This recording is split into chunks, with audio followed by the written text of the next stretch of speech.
Olá, meus amigos orquidófilos, tudo bem?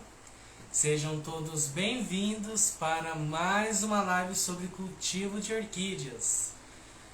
Boa tarde, Pablo, Emily, a Jaque, da Neotropical Orchids. Boa tarde, pessoal, sejam todos bem-vindos.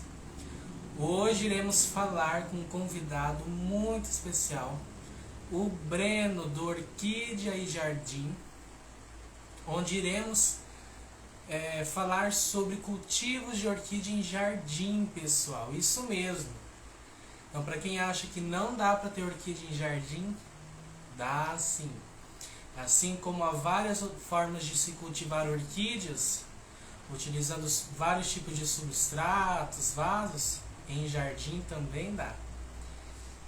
Então, vão convidando o pessoal, galerinha, aqui ó, nesse aviãozinho aqui ó, vocês enviam para os seus amigos aqui no Instagram para nos acompanhar. Boa tarde, Cláudia, Edu.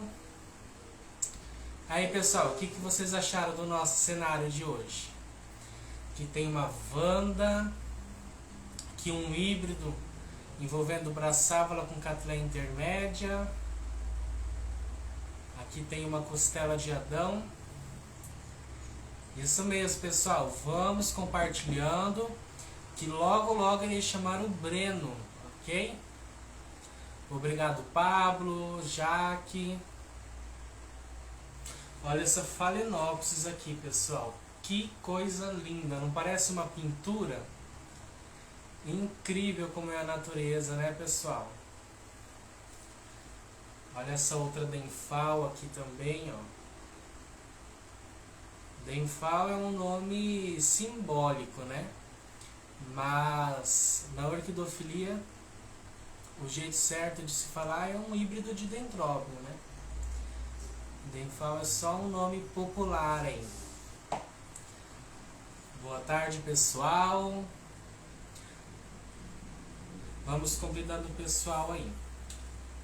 Durante a live, caso vocês tenham dúvidas, pessoal, aqui ó, tem um ícone com um ponto de interrogação. Então você clica ali e pode mandar a nossa pergunta para nós, que ao decorrer da live a gente vai tentar tirar as dúvidas de vocês, ok? Boa tarde, Heloísa Militão, entrou aí na nossa live, a Ivone. Oi, Heloísa. A Erli, vamos lá, pessoal. Vamos compartilhando com seus amigos. A Ivone, boa tarde. Carmen. Vamos lá, pessoal. Então, o nosso amigo Breno parece que já está disponível aqui.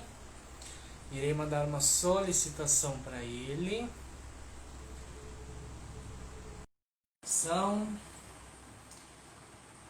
Boa tarde, Carla. Olá, Breno. Tudo bem? Tudo bem, e você? Tudo ótimo. Seja muito bem-vindo à nossa live. Primeiramente, eu quero agradecer por ter aceitado o nosso convite de participar dessa live, abordando esse tema bem bacana, né, que é pouco difundido aí, acredito eu, né? Então, muito obrigado por ter aceitado o convite. Vai ser uma live maravilhosa. Mas antes disso, eu queria que você se apresentasse para o pessoal que não te conhece ainda. Antes de me apresentar, tá muito escuro ou tá bom? Porque senão eu tenho que puxar outra luz. Eu acho que tá bom. Ver o pessoal aí, o que eles vão falar. Oi, todo mundo. Obrigado, Douglas, pelo convite. Com certeza eu ia aceitar, né? Porque o meu interesse é divulgar o conhecimento o máximo possível. E ainda mais com esse tema, que é o que eu amo, que não só cuidar das orquídeas, conhecer as orquídeas, mas inserir elas dentro do nosso ambiente, do nosso jardim, enfeitando a Sim. nossa casa, nosso ambiente no geral, e que mostrando para vocês que não é só ter uma orquídea em casa, no orquidário, mas pode se espalhar para o jardim todo.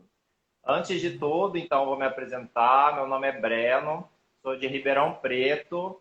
Eu sou biólogo, jardinista, orquídeo-cultor. Eu faço manutenção e cultivo orquídeas na casa das minhas clientes, tanto em orquidário quanto em jardim. Eu que implanto, que instalo as plantas no jardim, já que tem as variedades terrestres, as epífitas. Então, eu vou espalhando de acordo com a necessidade e o local que cada cliente tem. E é como eu faço como se fosse uma obra de arte, né? Que é o tal do Sim, paisagismo. Eu insiro as plantas para ficar com um visual bonito dentro do paisagismo, do jardim que já está implantado na casa da minha cliente. E isso é maravilhoso porque você vai cuidando e com o decorrer dos anos ela vai aumentando, mostrando as florações, vai cada vez aumentando mais as flores. E isso vocês vêm acompanhando para quem já me segue com mais de 6 mil fotos que eu já publiquei. E isso é maravilhoso. Tipo, foi uma coisa que eu sempre imaginei fazer, mas nunca com orquídea. E surgiu a oportunidade e eu amo fazer o que eu faço. E eu acho que quem me segue vê que é muito gratificante, né? Você ir sim, lá sim. olhando, cultivando, solta brotinho, raiz, até gerar as flores. E eu acho que é Isso isso. é muito gratificante mesmo. Às vezes eu vou assim, às vezes a cliente pede para fazer um replante, alguma coisa tal, aí não demora muito tempo. Aí vai mandando foto. Douglas, olha as raízes que estão saindo. Douglas deu flor. Isso é muito gratificante para o nosso trabalho, né? Isso é muito bacana, Sim, né? isso aí. Então, vamos falar então sobre cultivos de orquídea em jardim. Breno, como que você iria começar? Então, eu quero falar para o pessoal, antes de tudo, que as orquídeas são muito flexíveis com relação ao cultivo.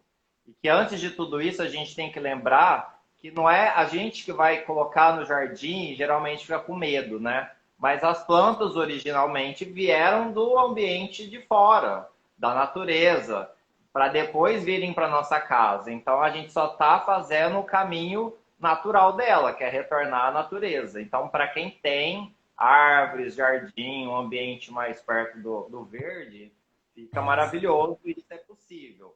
Lógico que não é necessário, às vezes a pessoa não tem uma árvore, um espaço com terra para fazer isso. Você Sim, pode fazer sim. um jardim vertical, você pode fazer desde uma coquedama pendurada no seu ambiente, ou no vaso cachepô, no tronquinho, tudo que é Sim, mais. dá para fazer arranjo utilizando raízes de árvores, troncos também, né? Aí é o que É, a criatividade mandar. sim, o pessoal pergunta muito, ai, Breno, que madeira que eu uso? Porque geralmente o pessoal tem muita dúvida. Eu falei, gente, madeira não é qualquer uma que está caída aqui na rua que você tem que usar. Geralmente tem que ser madeira de muita durabilidade, que é muito dura, que vai durar por muito tempo, porque a orquídea é uma planta que dura muitos anos. Então, geralmente a gente utiliza madeiras de lei.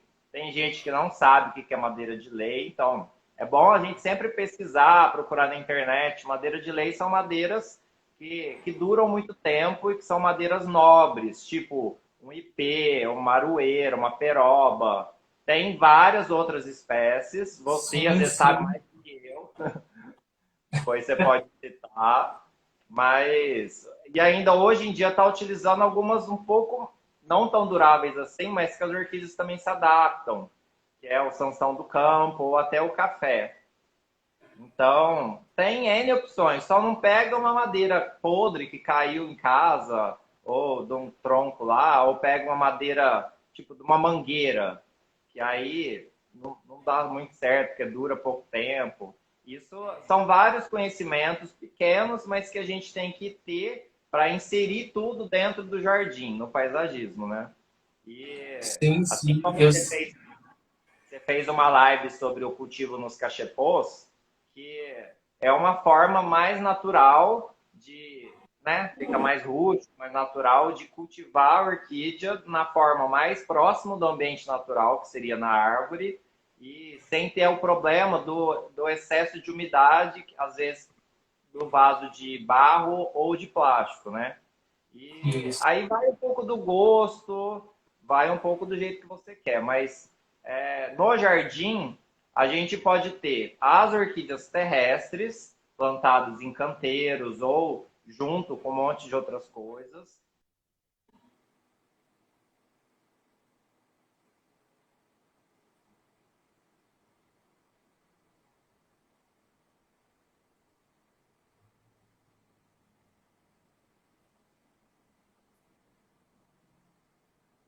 Pessoal, a live tá rodando aí, pessoal. Vocês estão conseguindo ver o Breno? Estão estudando ele? Parece que caiu a conexão dele aqui para mim. Pessoal, caiu a conexão com o Breno, mas logo irei chamar ele. Agradecer o pessoal que está entrando aí, a Aline, o Ricardo, a Fernanda. Agradecer todas as pessoas que estão entrando aí. Deixa eu mandar solicitação para ele novamente.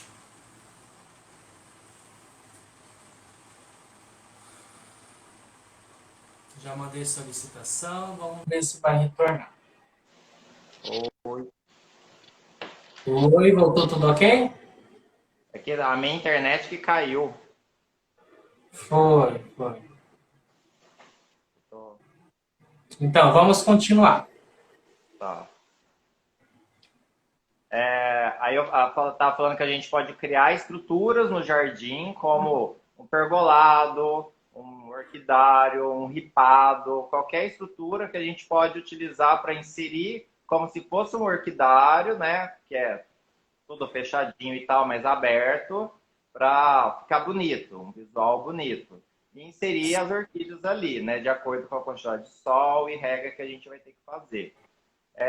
Eu, por exemplo, meu orquidário é todo fechado, com sombrite do lado também. Para evitar, eu escolhi assim, por mais que não seja o mais bonito, para evitar problema com, já que eu estou na cidade, né, com pomba, com às vezes insetos entrarem, polinizar as flores, que não é a minha intenção, e eu que participava de exposição, não podia ter flores polinizadas, né? Eu tinha que evitar acontecer isso para poder levar para a exposição. Hoje em dia não é o caso, mas evita muita praga, muito problema, pomba, passarinho. Lá na chácara, por exemplo, tá todas bonitas lá, mas vem os passarinhos agora na primavera, tira todos os fitilhos, tira espagno para fazer ninho.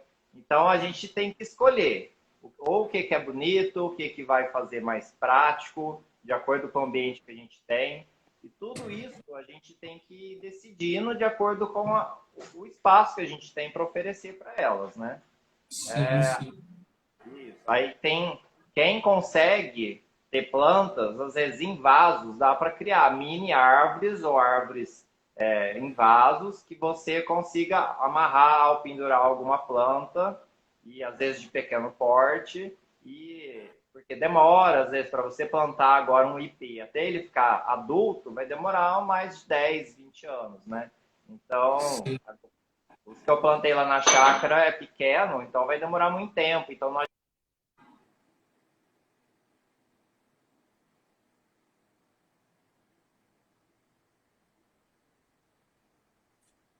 Pessoal, travou de novo a live, pessoal. Comenta aí.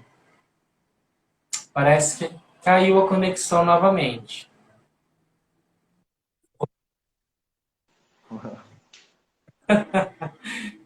Então vamos lá.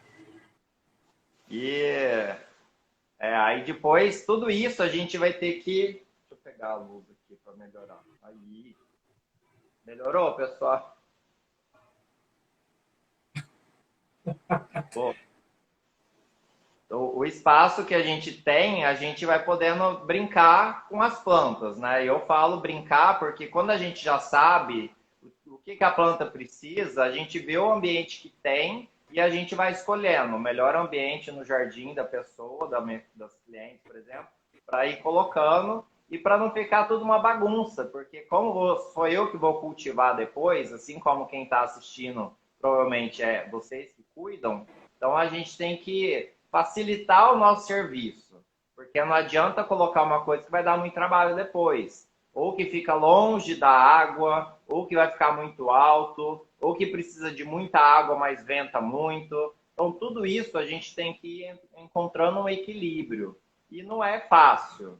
Não é de um dia para o outro que você descobre. Então, você tem que ir sentindo o teu ambiente, o teu jardim, como funciona. Às vezes a gente faz testes e isso demora, às vezes meses, para a gente testar. Então, eu coloco a planta na casa de uma cliente que eu sei que ela vai precisar ficar ali. Mas pode ser que no horário que eu não esteja lá, bata muito sol e que eu errei meio que nos cálculos assim da sombra e tal. Isso acontece. Às vezes acontece de quem molha, irriga demais e pode causar ou problema com ácaro, fungo, bactéria. Tudo pode acontecer. Olha que linda a Phalaenopsis. E as Phalaenopsis, Exibida com a Phalaenopsis hoje. as Então, Phalaenopsis, complementando aí com o que o Breno falou, a importância de termos as plantas identificadas, pessoal. Adquirir plantas identificadas para a gente saber quais são as necessidades para o cultivo dela. Se é mais luz, pouca luz, né? Se é mais água, menos umidade. Então, é muito importante a gente adquirir plantas identificadas. é, com relação a isso, tipo, não precisa saber necessariamente a espécie inteira, mas se você sabe o gênero, você sabe que é uma Phalaenopsis, uma Cattleya, uma Oncidium, se você já sabe o que que é cada uma delas, geralmente a gente consegue descobrir o que que é, como é o cultivo. Lógico que dentre as variedades todas existem diferenças. Mas dá para a gente generalizar um pouco, porque o que tem no comércio com mais facilidade aparece tudo por igual, assim, o cultivo. Sim. Então, as Phalaenopsis mesmo, tem muita gente que eu coloco lá, eu gosto de amarrar ela sem nada. Mas como o Ribeirão é muito seco, talvez aí também, e ela é uma planta monopodial, prima das vandas, que gostam de muita umidade, então o vaso de plástico é bom para manter essa umidade por mais tempo, mas se eu vou colocar no jardim, o pessoal me perguntar por que, que você cortou o pendão floral? Geralmente quando está passando, que eu vou amarrar, né? Ou eu corto porque ela tem que focar, gastar energia com ela. Então ela esquece flor, foca para si, então aí ela vai cuidar da raiz e das folhas. Aí na hora que eu faço essa amarração, eu sempre faço isso porque aqui não é um local muito úmido. Se eu fizer na época da chuva, que nem agora no final do ano, pode ser que eu arrisque deixar as hastes florais. Mas também, mesmo com a chuva, se ela florir de novo, não vai ficar bonito, porque a chuva acaba estragando, fazendo ficar feia as flores, né? Ficam Sim. manchadas. E aqui, por exemplo, florescem no meio do ano, que é estimulada pelo inverno, por isso que é importante as plantas no jardim, porque elas precisam dessa diferença de temperatura do dia e da noite. Mas, lógico que tudo tem, às vezes, tem pessoa que consegue dentro do apartamento fechado, por conta da luminosidade, fazendo a adubação correta, né? Mas eu sempre penso o mais próximo da natureza, por isso que eu gosto no jardim. Tem locais que talvez vocês morem também, lá no sul, onde faz geada, granizo. É muito difícil o pessoal cultivar Phalaenopsis do lado de fora de casa, num ambiente desprotegido. Então tudo muda, gente. Muda o jeito que eu cultivo aqui. O Douglas, onde ele mora, pode ser algumas coisas semelhantes ou não, aí para vocês também. Mas o que eu quero falar é que, tendo um ambiente externo para a gente brincar com elas, algumas vão suportar o ambiente, as condições climáticas que a gente tem para oferecer, e outras não. Então a gente tem que descobrir isso e é só com o tempo, perguntando para os orquidófilos, os colecionadores da sua cidade, da sua região. O que vale aqui para mim não vai valer para todo mundo. Então isso é Sim. muito importante, porque não existe um tipo de cultivo só. Cada um pode cultivar do seu jeito, de acordo com as condições ambientais que você tem aí. Então, o que eu faço, tem gente que vai tentar imitar e pode dar errado. Então, não quer dizer que está errado o jeito que eu cultivo. Quer dizer que, às vezes, ou você errou em alguma coisa, ou não tem condição mesmo, né? De cultivar aí na sua região desse mesmo jeito.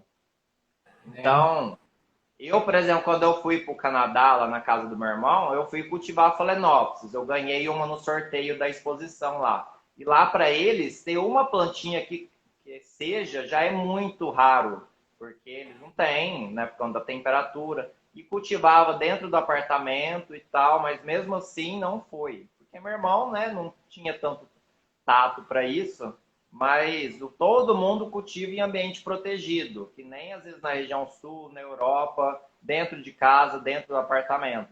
E aqui eu não cultivo nada dentro de casa, porque aqui é muito quente e não tem muita luminosidade aqui dentro, então cada Sim, ambiente é um para você escolher, né?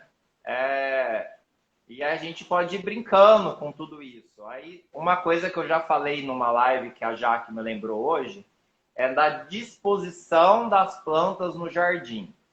E sempre as plantas, quando tem irrigação, escolha plantas que precisam de mais umidade no andar de baixo das árvores e palmeiras, sim. Podem plantar em palmeiras também, tá? Tem muita gente que criou esse mito de que não gosta de palmeira, de coqueiro. As orquídeas adoram, tá? Não existe isso, não.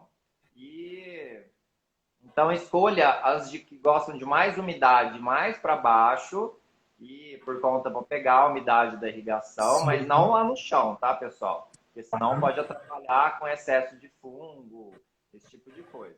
E sempre as que gostam de um ambiente mais seco, principalmente as que precisam de estresse hídrico, como catasetum ou dendrobium, a gente coloca mais para o alto para facilitar. Isso se a gente tiver uma palmeira só, por exemplo, ou uma árvore, a gente sempre vai ter que colocar do mais alto para o mais baixo.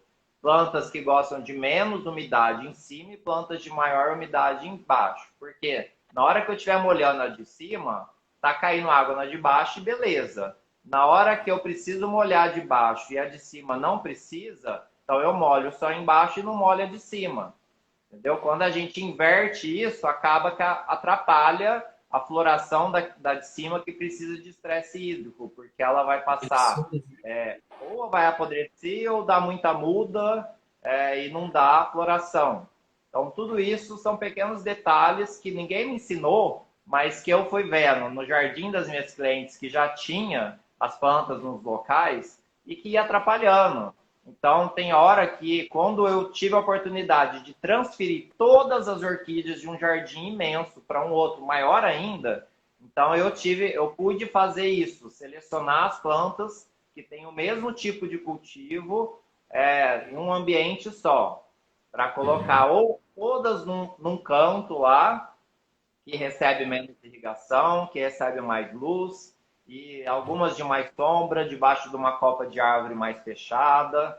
E tudo isso a gente vai selecionando o ambiente. E tudo isso é visão. A gente vai tendo experiência, tem que observar tudo que eu posto, tudo que o Douglas mostra, tudo que um monte de gente mostra, que a gente vai conseguindo observar e fazer de acordo com o que a gente está interpretando. Então, essa questão da água é super importante, da luminosidade. Ah, eu tenho uma Phalaenopsis, igual a que está com Douglas, né? Elas precisam de menos luminosidade. Eu até cultivo no sol pleno, pessoal, e olha que aqui o sol é bem quente. Mas isso demora, precisa de ter. Sim, sim. As orquídeas, elas se adaptam. As orquídeas têm essa, assim, elas conseguem se adaptar com o ambiente que a gente pode estar trazendo para ela, né? Você fala bustificação, né? A gente pode estar fazendo a bustificação. Igual uma Phalaenopsis dessa daqui, ela foi cultivada em estufa fechada. A gente não pode chegar lá e jogar numa árvore lá direto no sol pleno, né?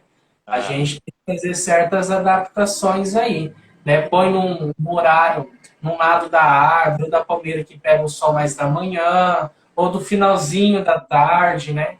E isso é muito. De novo, a gente volta naquela dica de a gente saber a identificação da planta, assim como o Breno falou. Plantas que precisam de estresse hídrico, de mais luminosidade, sempre colocar mais em cima, né? Plantas que precisam de menos luminosidade, mais umidade, colocar na parte mais de baixo. É como se fosse num orquidário, pessoal. No orquidário a gente fala dos andares, né? Primeiro, segundo e terceiro andar. Primeiro andar a gente sempre coloca as plantas que necessitam de mais luminosidade, ok? E pouca, que às vezes precisa de estresse hídrico, de menos umidade. E daí a gente vai intercalando com as plantas que necessitam de menos luminosidade, mais umidade, né? Geralmente as plantas que precisam de menos luminosidade, elas precisam de mais umidade. Então isso é muito importante. E não esquecer, igual o Breno falou, a gente não vai colocar lá embaixo, perto do chão. É interessante a gente deixar aí mais ou menos uns 80 centímetros, 1 metro para cima do chão, pessoal. Até para evitar certas pragas também. E às vezes acontece de tem casa que tem cachorro novo e daqueles que é gigante, eles chegam, faz o estrago. E então a gente tem Faz. que é igual tem casa de cliente que tem árvore na rua mesmo, não é condomínio não.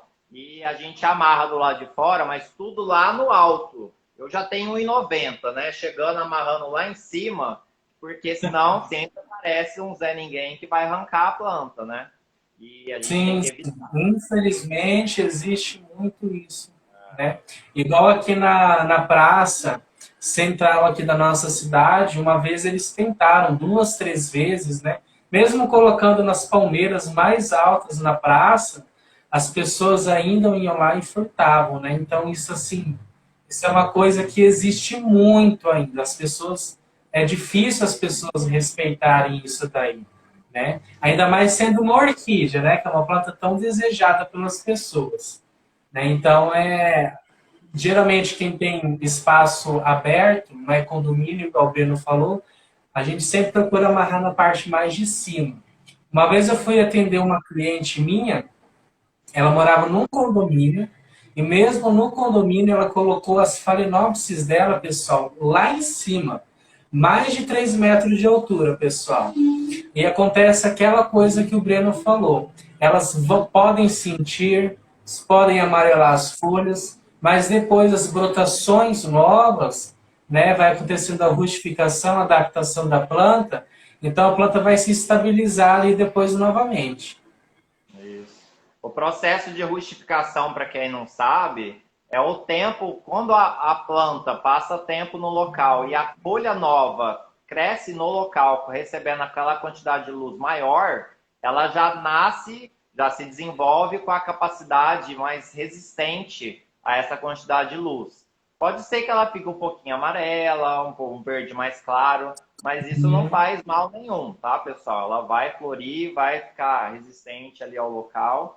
E uma das coisas que eu estava falando da Phalaenopsis, Douglas, é que quando a gente vai amarrar, tem gente que não gosta, que me criticou já, assim, mas eu não gosto de colocar aquela manta de coco, nada disso. Eu uso geralmente juta, porque é natural e ela vai apodrecer com o tempo. Só para ajudar a firmar a raiz e evitar o ressecamento, porque às vezes venta muito ou não irriga na quantidade correta, então eu coloco a juta para evitar o ressecamento, porque aí a raiz não fica em contato com o ar direto. É quase que um Sim, contato sim. direto, mas tem uma camazinha ali que fica mais úmida. Tem gente que faz isso com espagno, mas eu acho que pode chegar a apodrecer em excesso. E, enfim, isso é uma diquinha, assim, só para facilitar para quem quer amarrar no jardim, para evitar esse ressecamento, a desidratação da sua planta. E isso no momento, Isso. fora da época da chuva, agora quem pode amarrar é ótimo para quem está chovendo, né? Aqui está na época de chuva agora, e aí é ótimo para amarrar porque é a hora que elas liberam mais raízes. Então não vai ter o estresse hídrico nelas e ainda está soltando raiz, então enraiza rapidinho e é ótimo. O Pablo mesmo postou hoje um monte de planta enraizando, aqui no orquidário está lotado, Sim, brotando, sim, porque é a época delas fazerem isso. Lógico que sim. cada planta tem a sua época, pode ser que, né, seja em outra época não tão boa assim com relação à umidade, mas você tem que seguir a época da planta. Não necessariamente porque está Sim, chovendo que sim. todo mundo vai responder dessa mesma forma. Mas Eu que não estou na casa da cliente cuidando todo dia, eu fico muito mais confiante quando tem alguém que só irriga as plantas na casa delas, ou quando eu faço na época da chuva, porque aí não corro o risco de a planta desidratar, perder, que às vezes acontece. Sim, E é triste, né? Porque a pessoa sim, comprou e sim. fala que é bonito. E às vezes a Pessoal, pessoa. vão anotando as dicas que a gente vai passando, pessoal. Isso é muito importante. Muitas vezes a gente passa dicas muito simples, mas são algo que, se a gente pôr em prática, ajuda muito o cultivo. Assim como o Breno falou, as pessoas têm que entender que a partir do momento que a gente pega a planta e amarra numa árvore, que as raízes delas ainda não estão fixas, elas precisam um pouco mais de umidade para se adaptar naquele local. Então, por isso que é importante a gente realizar mais regas para ter mais aquela umidade, porque a partir do momento que as raízes novas vão saindo ali e vão se fixando no local, na árvore, na palmeira, elas já vão ficando mais fortes, né? Elas vão se fixando ali, né? E elas vão tirando ali a umidade do local. Então, a partir desse momento, ela já não necessita, não que ela não necessite, né, de umidade, mas necessita de um pouquinho menos umidade do que quando a gente realiza o replantio. Né? Então as pessoas têm que entender que quando a gente replanta uma orquídea, ainda mais no jardim, como o Breno falou, geralmente venta muito, então é importante a gente fazer alguma proteção ali. Se usa palha de palmeira? Não, eu Não, uso juta, né? juta, aquele tecido. Isso. Isso, juta, porque amarra ali e se deteriora com o tempo, né? O Sim, esfagno, igual o Breno falou, não é muito interessante que ele pode apodrecer, né? ah, A planta também, porque segura mais umidade ali. Então as pessoas têm que entender isso. Quando a gente faz o replantio no jardim, na árvore, a planta necessita de um pouco mais de umidade até ela começar a enraizar e se adaptar ali. sim. Ô, pessoal, vocês têm que fazer uma comparação como se fosse um recém-nascido. Quando a gente amarra a orquídea, ele é um recém-nascido que não sabe se virar sozinho. Ele precisa muito do nosso suporte. Então, a gente vai fazer adubação, irrigar, fazer tudo direitinho, ficar mais em cima, ainda mais dependendo da época do ano, né? Porque tá no ambiente externo, exposto e não tá protegidinho, né? Aí, com o enraizamento, aumentando a superfície de raiz para absorver água, ela vai dar conta de lidar com o estresse hídrico, porque ela já tem umidade pelo corpo dela reservado em maior quantidade. Quanto mais raízes, maior a quantidade de volume de água e nutrientes que ela vai conseguir absorver e reservar, pelo menos de uma rega para outra. Ou para contar no ambiente assim que só pega a chuva, de uma chuva até a outra. Então, isso é muito importante. A gente faz a. Por isso que eu faço o meu trabalho, o Douglas faz o dele com isso, porque a gente tem que ficar em cima o tempo inteiro. Não pode deixar largado e tal. Se você viaja, às vezes, na época da seca, viaja uma semana e ninguém irrigou, pode ser que o nosso trabalho, que geralmente acontece, do ano inteiro foi por água abaixo, desidratou, perde planta, porque né, a pessoa descuidou alguma coisa. Desidratam, às vezes a gente não consegue recuperar a planta porque desidratou demais. Então a gente tem que ter certos cuidados aí no cultivo.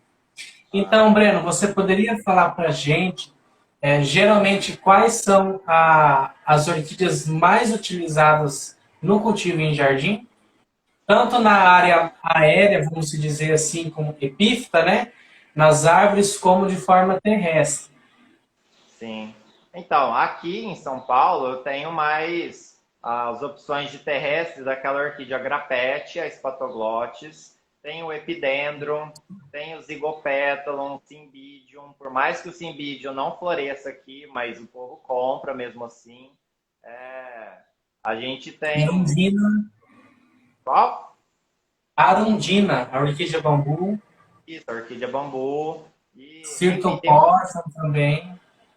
aqui o pessoal não tem muito cirtopódio, mas acontece do pessoal às vezes Uhum. uma cliente só que tem, mas enfim, sempre vai aparecendo opções e tem também a baunilha, né? Que ela é terrestre, mas ela cresce e desenvolve aéreo. Sim.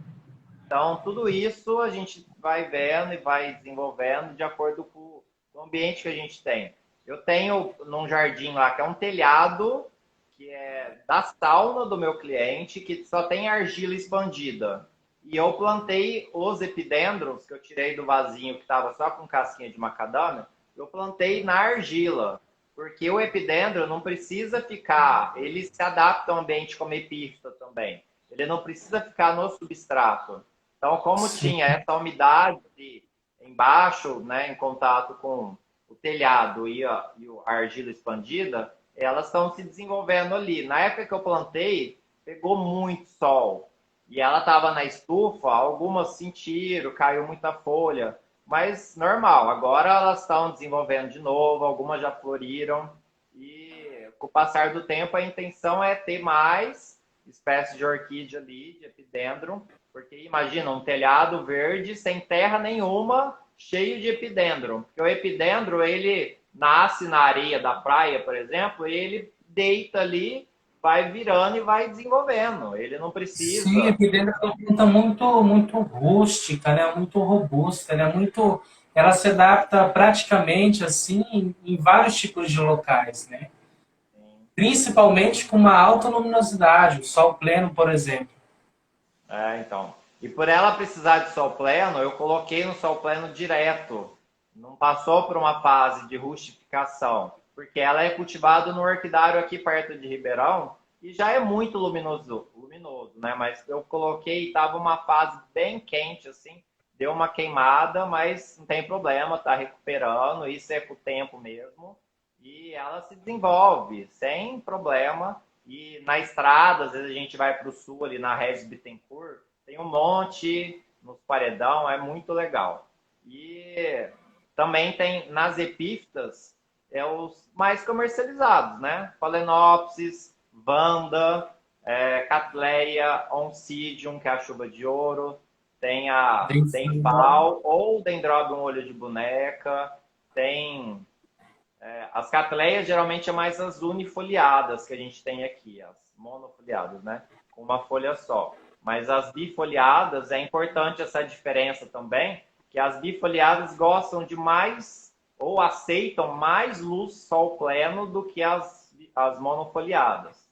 Então, isso na hora da gente colocar no jardim, a gente tem que saber também. Que se você coloca num ambiente um pouco menos luminoso, pode ser que ou ela fique com cochonilha muito fácil, ou que não floresça, porque ela precisa de muita luz para florescer. Por isso que é importante a gente saber da onde ela vem, né? Da onde que essa planta é, como ela existe na natureza, é de mata fechada ou é de sol pleno? Tudo isso é importante a gente conhecer, e isso não é da noite para o dia, gente. A gente tem que estudar, tem que pesquisar, comprar livros, participar de exposições, perguntar para o pessoal, porque não, a gente não descobre, né? Eu tenho uma biblioteca, eu já transportei tudo para o apartamento e eu não tenho aqui para mostrar, mas é muita coisa que a gente tem que aprender. E tem a Brácia, que é a orquídea-aranha, que tem aquela ludísia, a flor pipoca, né? Ela é de sombra e terrestre, e o pessoal também tem. Tudo as que traz geolambra para a cidade encontra por aqui.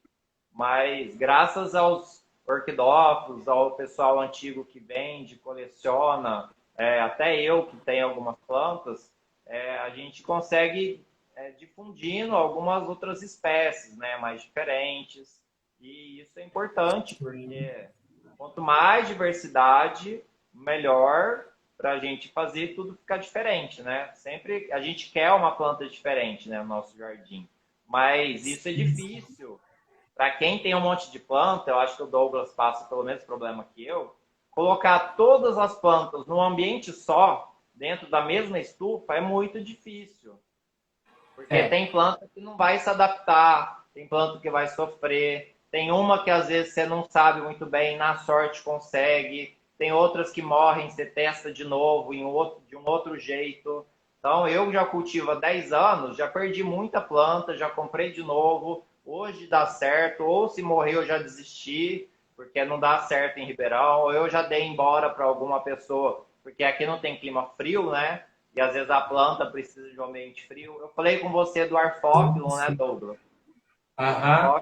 Ela até desenvolve aqui no ambiente quente. Da minha cliente floriu uma hastezinha e agora, de novo, a mesma planta está com mais uma. Mas a minha pequena, que eu ganhei de uma outra cliente, ela estava com seis hastes florais, maravilhosa. Então, o ambiente, ela vai mais capengando. É igual Cymbidium no calor. Ela capenga, às vezes vai, mas não fica bonita, porque não é o ambiente correto. Então, a gente tem que ser humilde o suficiente de falar, não, eu quero bem para você, plantinha, então você vai para outra casa, e aqui não dá. Sim. E O a que que gente tem que... acontece? As pessoas acham que as orquídeas morrem em si, mas não é a orquídea que morre, é a gente que não consegue fazer o ambiente, o melhor cultivo para ela, né?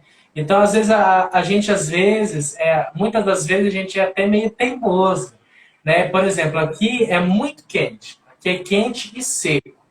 E às vezes, se a gente quer cultivar uma planta mais na região sul do país, até em região mais litorânea, às vezes não vai muito aqui, né? Aham. Por exemplo, o Cymbidium, eu aqui já cultivei, comigo não deu certo. Elas vegetam muito bem, até se adaptam ao sol pleno, mas não floresce comigo.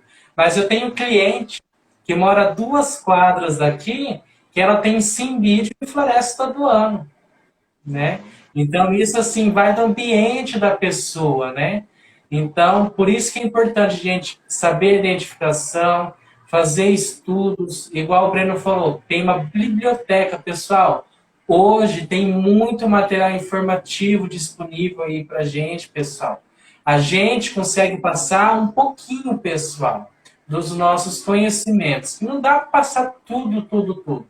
Então a gente tem que correr atrás, a gente tem que adquirir materiais, né, para realizar certos estudos, né? E isso é muito bacana mesmo. Por Depois, Douglas, exemplo, oi? depois que a gente aprende a cultivar, a gente faz testes, né? Com substrato, com vaso, com local. E o que eu venho fazendo desde quando eu comecei a cultivar, que eu falei, nossa, minha estufa é muito clara. Eu fiquei com medo, coloquei outro sombrete em cima da bancada e pus elas embaixo. Aí eu fui percebendo que elas estavam ficando muito grandes, molenga, e não estava desenvolvendo direito. Aí eu passei para cima. Aí, beleza. Isso aqui a gente fica com medo, né? Até aprender o local. Hoje eu já falo, pessoal, gente, eu tinha encíclia de croma, que ela é de maistol, que não floriu nunca dentro do orquidário. Aí esse ano eu tirei e coloquei ele no corredor, que no inverno não pega tanto sol, só no finalzinho da tarde. E agora, para ela não devolver de volta para o orquidário, já que ela já está mais acostumada, e eu coloquei lá na horta, que cresceu uma embaúba gigante, eu coloquei lá e pega a claridade de fora do orquidário, mesmo que seja meio sombreado. Mas só de ser fora do orquidário já muda. A planta muda inteira, porque a luminosidade é maior, mesmo na sombra de uma árvore, do que dentro, debaixo da estufa, que é 65% o meu sombrite. Porque às vezes é 50%, eu não sei quanto debaixo da árvore. E a bichinha tá lá, eu vi hoje. Tá com 3 hastes subindo. E nunca floriu dentro do orquidário. E eu nunca tive coragem de colocar e deixar sofrendo mesmo no sol, num outro ambiente. Porque eu não tinha embaúba. Como esse ano, faz 2 anos que eu tenho embaúba e ela já está enorme, eu falei, vou aproveitar, vou colocar lá fora. E ela está adorando, maravilhosa. E tudo isso eu estou passando para levar elas lá para a chácara. Então eu estou cada vez deixando num local mais iluminado, porque orquídea, gente, gosta de luz como se fosse para quase queimar. Mas para não queimar, tá, pessoal? Mas a quantidade de luz era quase para queimar, mas sem queimar. Então elas gostam de muita luminosidade. Elas precisam de sol pleno, se possível, no início da manhã ou no final da tarde. Algumas precisam de sol pleno o dia todo. Tem a Vanda teres, a Renanthera coccinea, que também podem ser plantadas na terra, mas ela tem as raízes epífitas, elas, se você coloca no orquidário, ela vai subir até atravessar o sombrite, porque só lá em cima que ela vai florir. Porque ela precisa de sol de manhã até o fim da tarde, não é de manhã até o meio do dia.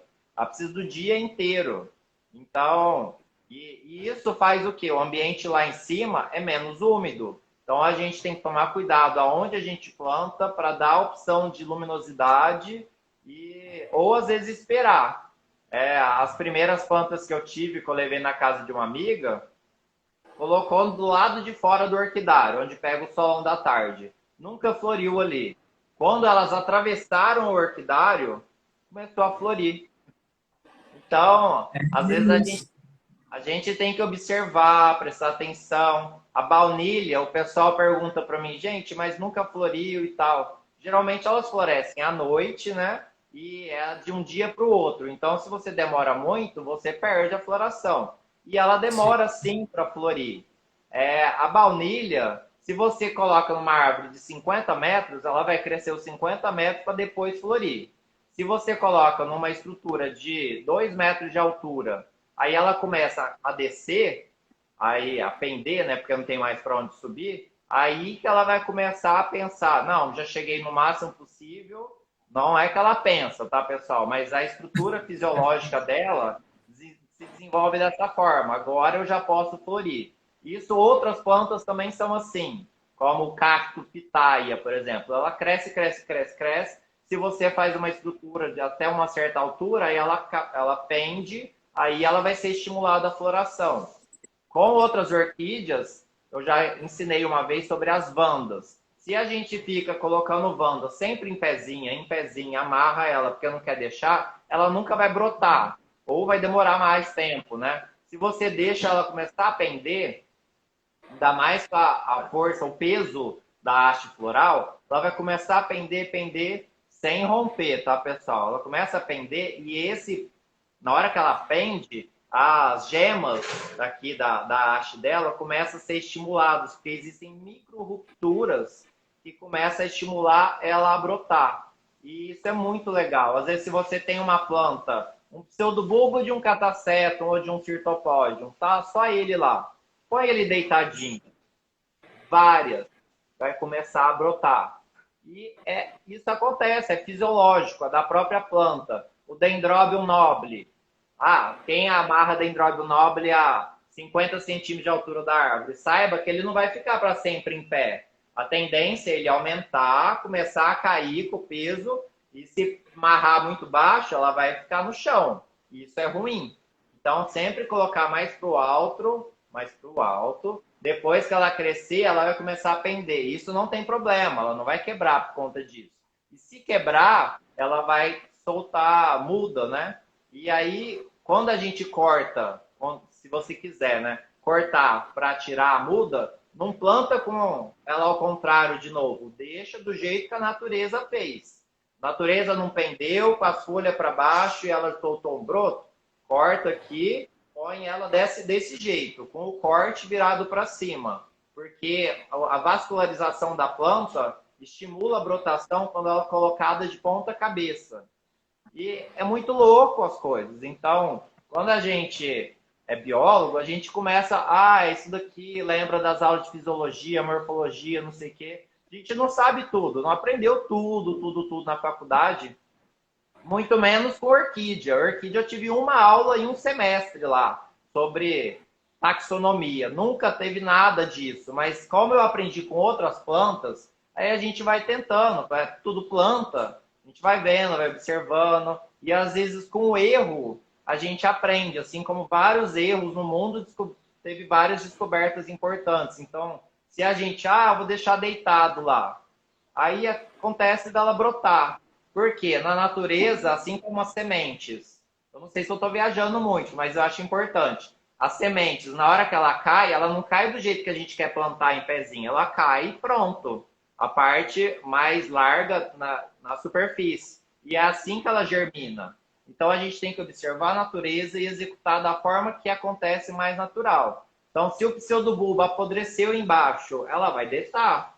E aí, deitando, ela vai soltar uma gema.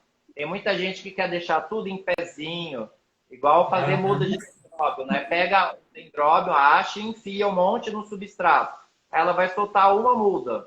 Se você pica ela e coloca tudo deitadinho, ela vai soltar várias.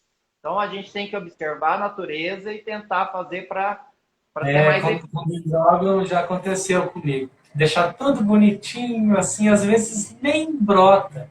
Mas a gente aprende observando, às vezes com a rega, às vezes tomba. Aí a gente olha, ó, aquele que tombou, ele brotou um ou mais. E os outros começaram a apodrecer. Então, vamos tombar tudo, e daí elas. E realmente é assim, a gente tem que aprender observando.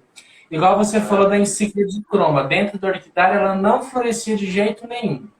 Eu estou com uma brifenária rarissoriana dentro do orquidário. A minha tela de sombreamento é de 70%. E ela fica bem em cima. Ela tipo, fica uns 30 centímetros próximo da tela de sombreamento. Eu já tenho ela há 1 ano e meio. E ela já é adulta e ela não floresceu. O que acontece? Muitas pessoas não sabem, mas zigopétalon, na natureza, eles são muitas vezes encontrados até em sol pleno. Então, é aquela coisa de, às vezes a gente fica com medo de levar para fora do orquidário, igual o Breno falou. Então, tá ali. Se ela não... Pode falar. Você está falando de bifrenária, não de zigopétalon, né? Brifenário. É que você falou zigopétalon, se eu não estou enganado. Perdão, pessoal. Perdão. Zigopétalon, pessoal. Zigopétalon. Então, na natureza, o zigopétalon é encontrado muitas vezes em rochas, né, nas fendas ali, em sol pleno. E daí, a gente vendo aquilo lá, a gente tem às vezes dó. Então, por mais que o nosso ambiente é bem iluminado, a gente põe lá em cima, ela cresce bem, vegetando bem, mas não floresce. Né? Então, eu vou ter que observar mais um pouco. Se ela não florescer daqui a um tempo, eu vou ter que passar para ela para fora do orquidário, né? Pegando o sol pleno, porque, igual o Breno falou, às vezes a sombra, a luz da sombra é mais, vamos dizer, é mais forte que dentro do orquidário, né?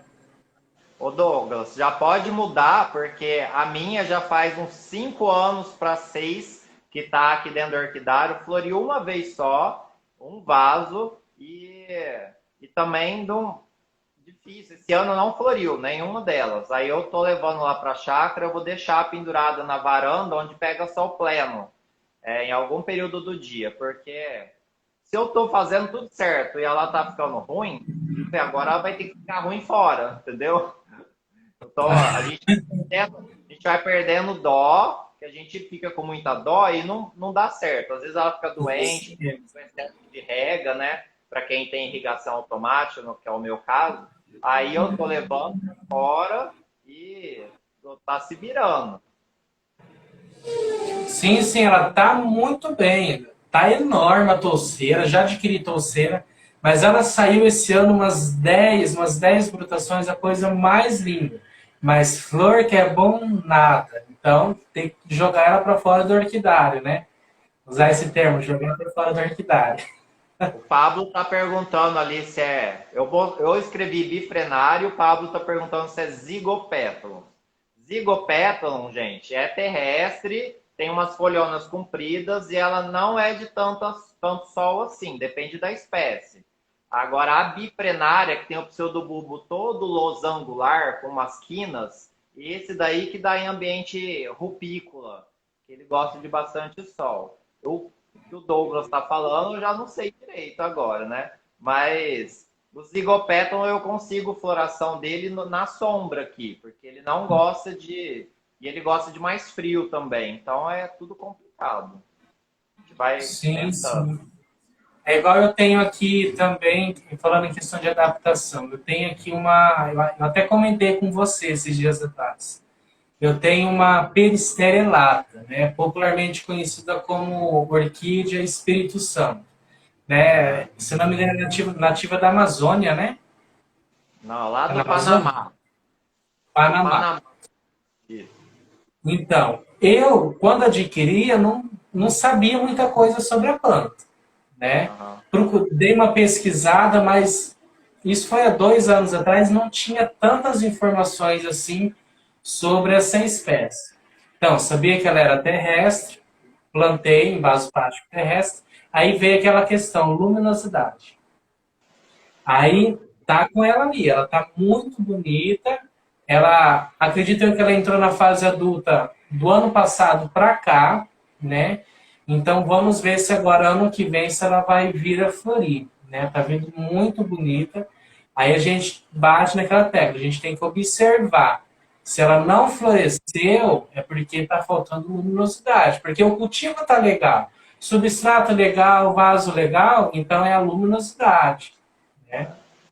Às vezes, Douglas, tem algumas espécies que demoram muitos anos para chegar na fase adulta. A Peristeria elata é uma planta que fica imensa. Então, aí ela precisa de vários anos para chegar na fase adulta. Então, você não pode ter pressa.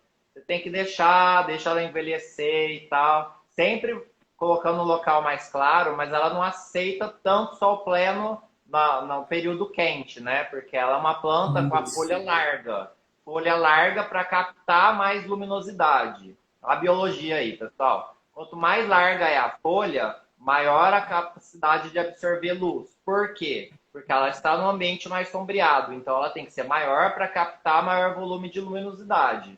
Se ela é mais estreita, como uma Wanda de sol, uma Wanda teres, tal, se ela é estreitinha, é porque ela recebe muito sol, geralmente pleno sol, então ela não pode ser muito larga para queimar ou perder água. Então, tudo isso a gente tem que observar. Então, quando a gente sabe esse tipo de conhecimento com morfologia, que é a estrutura das plantas, a gente vai se baseando nisso, com relação à quantidade de luz ou a quantidade de água que elas precisam. E a temperatura, que é algo super mega importante para as plantas, a gente deixa meio de canto porque a gente quer, né? A planta. Mas eu sei por vários testes, plantas que eu já dei embora, que aqui não vai, pelos orquidófilos comentarem, eu tentava e não ia. E quando eu levei para ambientes com maior altitude e com a temperatura mais baixa, elas floriram até. E eu fico feliz que elas estão floridas e felizes lá no ambiente que não é no meu, mas que pelo menos elas estão bem lá. E a gente tem que se adaptar, aceitar que plantas do nosso local, tipo Douglas, ambiente de Nobilior, Valqueriana, são plantas maravilhosas também, Catasetum e etc. E a gente quer Cymbidium. Para que querer Cymbidium? Né? Mas fazer o quê? O único Cymbidium que floresce aqui todo ano, eu ainda não tenho na minha coleção. Já tive, mas eu perdi por um erro de cultivo. É o Cymbidium aloifolium. Né? É um Cymbidium pendente, a flor não é assim tão chamativa, igual esses Cymbidiums híbridos, mas para quem gosta de plantas exóticas, diferentes, esse Cymbidium, ele floresce muito bem em áreas quentes. Aqui o pessoal tem bastante e todo ano floresce. Agora, os híbridos, né, aquelas flores enormes, chamativas, esses, infelizmente, eles são mais... não são tão suscetíveis à floração aqui.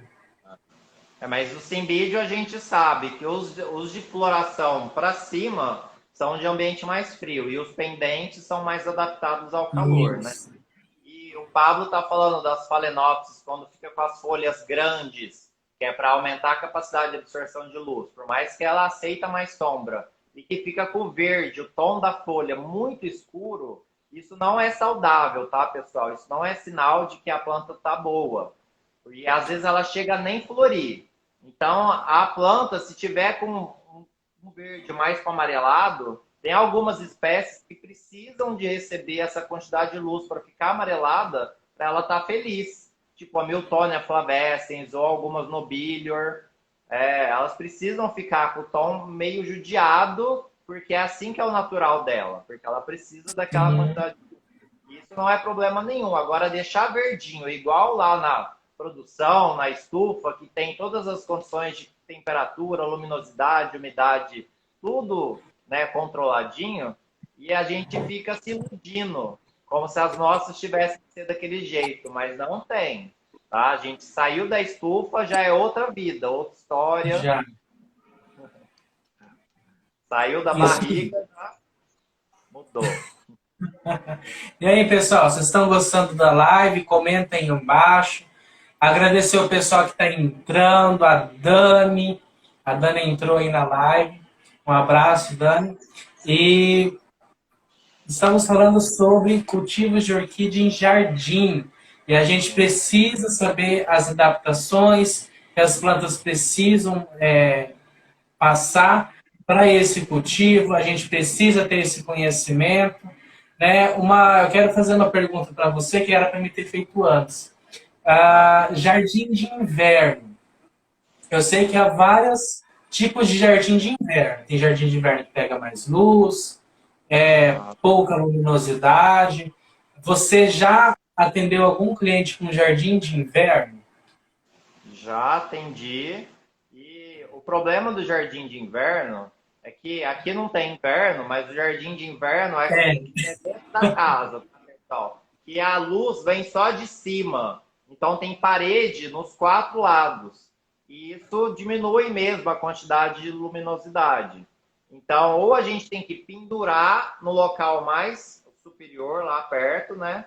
Do lado de fora. Então tem que colocar um sombrite ou um ripadinho e colocar lá em cima para conseguir com que plantas que precisam de mais luz floresçam, ou a gente vai ter que acabar ficando na Phalaenopsis, na sapatinho, em plantas que precisam de menos luminosidade, algumas micro-orquídeas. E isso vai depender do local, se é uma casa terra, se é uma casa de 2 andares. Porque eu já tive uma cliente que tinha um jardim vertical e a casa dela era um quadrado, era um corredor e era um jardim vertical aqui. Ela queria catleias, tinha muitas catleias. Aí eu falei para ela, olha, dificilmente a gente replantava, não sei o que, e nunca dava certo, nunca dava certo. Até que ela chegou a desistir, porque pegava muito sol pleno na época do verão, e ela tinha plantas que eu organizei, plantas que aguentam mais luminosidade em cima, para proteger das de menos luminosidade embaixo. Só que mesmo assim, não floriam, porque era uma época do ano restrita, né, que tem a luz, e no inverno, no outono e inverno, que o sol deita, pegava luz de novo. Então era muito difícil. Então vai depender do jardim de inverno, vai depender da largura, do tamanho do teto, mas é complicado. Eu acho que se você deixar no ambiente de fora, que receba o sol pleno da manhã ou do finalzinho da tarde, se você tiver, é bem melhor. Mas vai testando algumas espécies que precisam de mais sombra, de pequeno porte, já que, né, às vezes o jardim de inverno é pequeno e não ventila tanto, então aumenta um pouco a umidade, faz uma fontezinha ali, dá uma brincada e deixa o ambiente mais gostosinho. Só que, Sim.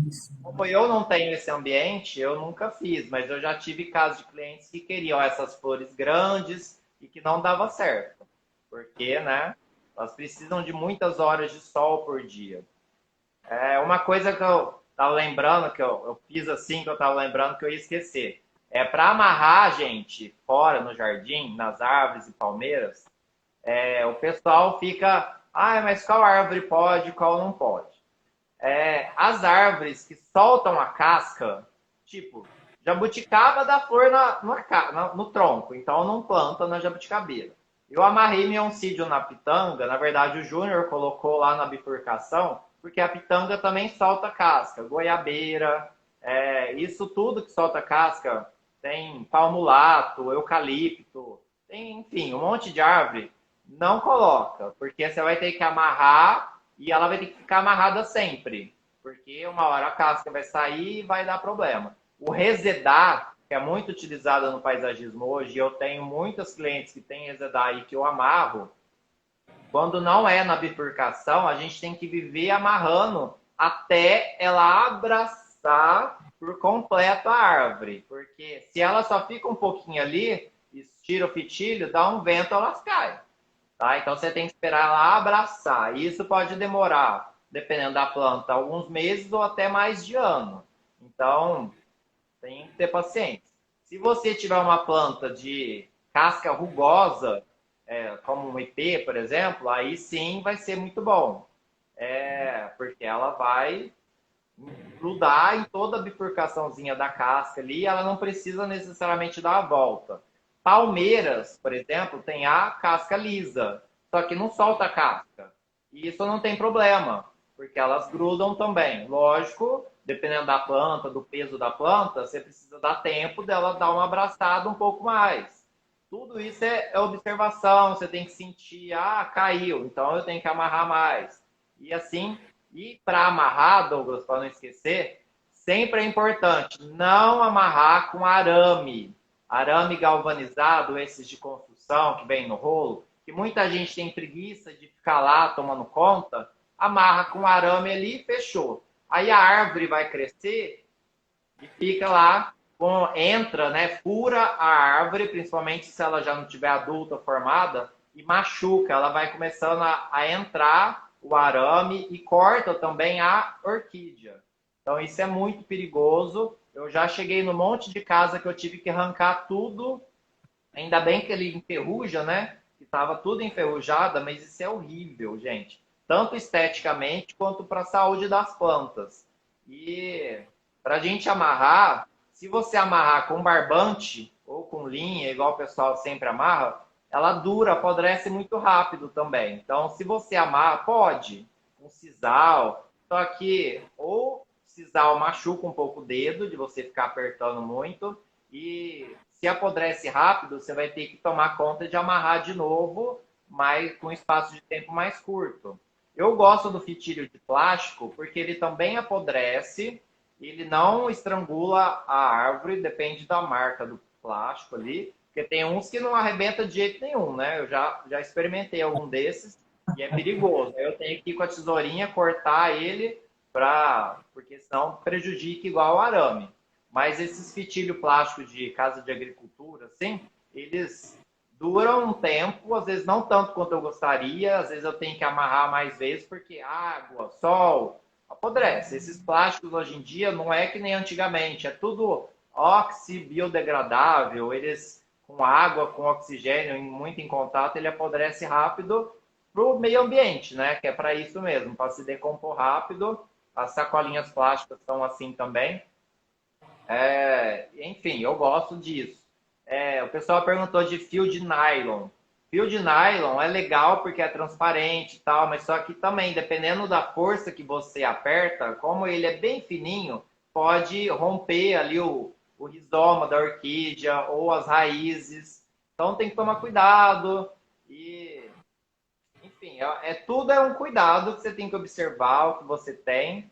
E eu adoro usar esse fitilho porque ele é largo. Tem uns que são bem largos, que é marrom ou verde, que dá até para você abrir e partir no meio para ficar um pouco mais estreito. E como a superfície dele é mais larga, você pega, igual aqui é um rizoma, você pega assim, ó, e segura ele por completo, sem pegar uma área só para machucar, sem tampar as gemas, tá, pessoal? Não adianta pegar aqui onde tem a gema de um pseudobulbo pro outro e tampar tudo por cima. Não. Você passa no rizoma certinho, deixando todas as gemas expostas para não dar cochonilha, não dar doença, para não prejudicar. Mas de quanto que vocês estão plantando, pessoal, num tronquinho, pessoal. No orquidário. A gente não pega um pedacinho de madeira, um tronquinho. Pega o tronquinho atrás de você para mostrar. É um nó de pinos, ele não. É que esse é um cultivo diferente. Deixa eu pegar aqui. Ele não foi plantado aqui, né? Mas dá para mostrar para vocês. Geralmente a gente adquire madeiras assim e a gente amarra assim. Então é praticamente a mesma coisa na árvore, né? Então a gente amarra, tem que tomar os cuidados com o que a gente utiliza para amarrar, para não estrangular a planta, a árvore, não prejudicar futuramente, né? Então tem que tomar esse cuidado. Uma observação, você falou das palmeiras, que tem palmeiras que são mais lisas, né? Tem uma observação, eu já vi muito o pessoal fazer isso. A palmeira, ela tem o tronco dela, o caule, né? E ela tem a parte onde é que saem as folhas, que é uma bainha.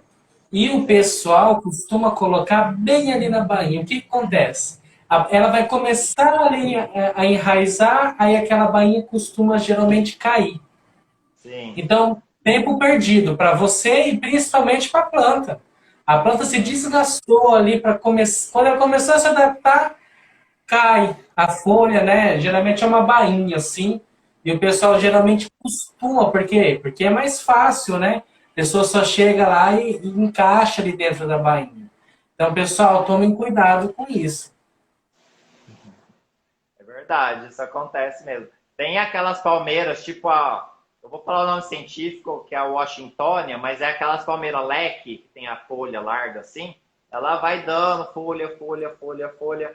E ou a gente corta as folhas e ela fica fixa, ela não sai, forma um tronco liso. Aí tem muita gente que gosta de encaixar ali, mas tem que tomar cuidado também, porque dependendo da profundidade, ou se colocar muito esfagno e tal, aquilo ali, a tendência, como não ventila muito, de fungar.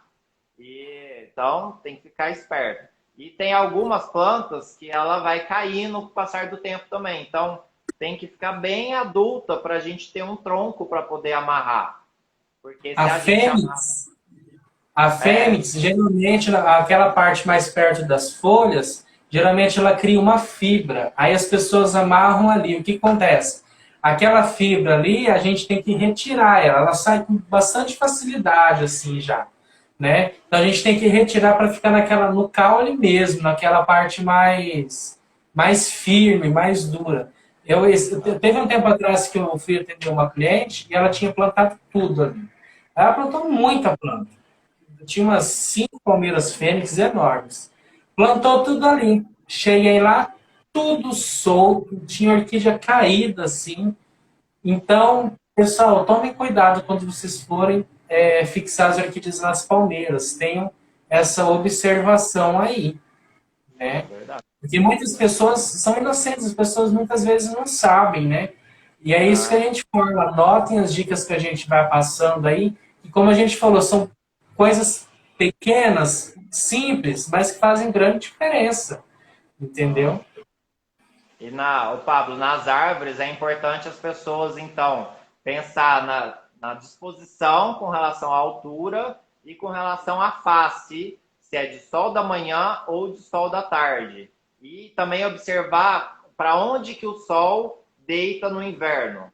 Igual meu orquidário que está aqui, ele na hora do inverno que deita, o sol bate sol o tempo inteiro. Então o ano inteiro tem sol. Se fosse do outro lado, teria sombra. Aí, se é alguma árvore do seu jardim que bate o sol pleno da manhã, mas do outro lado tem a casa, então que receberia o sol da tarde, mas aí vai ficar sombreado. Então, planta uma orquídea que gosta de mais luminosidade direto para o sol da manhã e a que gosta de mais sombra, como a Phalaenopsis, do outro lado. E assim a gente vai testando, né? Agora, se é uma planta que pega sol em todos os lados, porque está largada lá no jardim, bem aberto, aí a gente tem que escolher plantas bem resistentes, porque se chega e põe uma Phalaenopsis, pode ser que ela nem sobreviva. E é tudo isso que a gente tem que ir observando, se tem rega, se não tem, já que a gente vai precisar amarrando na árvore mais rega. Assim como a gente, quando planta num vaso, a gente também tem que tomar mais conta. Não é, ela precisa de uma vez por semana e muda a planta de lugar e acha que vai ser a mesma coisa. Não, tudo muda. Quando a gente mexe, o substrato é novo, não consegue pegar tanta umidade, ela precisa de mais umidade ali da gente irrigando. Então a gente tem que ficar o tempo todo observando, vendo a necessidade. Tô adorando os corações aqui, ó. Isso, pessoal. Parta nos coraçãozinhos aí, pessoal. E Vocês estão gostando? tira um print e publica nos stories e marque a gente depois. Isso, já já a gente vai ter o momento do print. Você tem mais alguma coisa para falar sobre orquídea em jardim? Falta falar de mais alguma coisa? Tem tempo ainda? Tem. Uma coisa que eu ia falar, pessoal, dos coqueiros. Tem muita gente que pega aquela fibra do coqueiro e amarra a orquídea. Ok, se você só tiver isso, mas quando for usar, assim como aquela manta comprada, que eu não gosto muito, mas que eu já usei, a gente tem que usar só nas raízes. Nunca pega o pseudobulbo, o rizoma para cima. Não pode. É Aí como se colocar fosse em ali um cima. vaso, pessoal. A gente não pode cobrir o rizoma. Como é que as brotações e as raízes vão sair ali se elas estão impedidas ali? Então, da mesma forma que é num cultivo num tronquinho ou num vaso, é no tronco também. Então, a gente tem que tomar esse cuidado, igual o Breno falou. Uma vez, acho que você estava fazendo uma live, acho que Orquídea Cineura, e daí entrou não sei se você lembra, entrou um rapaz que ele tinha colocado, né, a fibra até aqui, assim, ó, Ah, né? tá. E daí você falou para ele tirar, né? Então ele começou a tirar ali ao vivo e começou a aparecer as brotações ali que estavam impedidas, né? Então as brotações estavam sendo meia torta já, então pessoal, tomem cuidado com isso daí. O Douglas, até a Denfal aí, quando coloca muito substrato, às vezes já vem, né? Quando a gente compra com muita fibra de coco, se você dá uma Sim, cavada, às vezes tem um brotinho aí embaixo meio branco, porque quando não tem contato com a luz, ela fica isso. branca. Aí ela começa, ela quer crescer, mas está lá tampada. A raiz até passa pelo substrato, pela fibra de coco. Agora, o broto pode acontecer de não crescer dessa forma, né? Algumas conseguem, mas Catleia, por exemplo, isso é ruim porque vai dar doença, vira ninho de formiga, ninho de caramujo, lesma, cochonilha, tudo isso. Então, evite usar essas coisas. As pessoas, por copiar dos outros nos condomínios que eu trabalho, eu vi fulano usando isso, acho que tem que usar. Não, gente, tá errado e vocês estão copiando o errado. Vocês têm que partir pro orquídea na natureza, não existe isso. Ela nasce ali com raiz nua. E a gente tem que tentar mais próximo disso. Lógico, as plantas que precisam de mais umidade, como as phalaenopsis, eu coloco um pedacinho de juta, ajuda ali, passa alguns anos, apodreceu tudo. Aí ela fica nua de novo. Agora, essa fibra de coco que tem bastante resina, essa comprada no caso, ou pega essa fibra aí de coco. Tem gente que pega a bainha da folha não existe, mas quando a folha do coqueiro tem aquela parte que está grudada no tronco, eles pegam aquilo lá e colocam como se fosse um vaso assim segurando.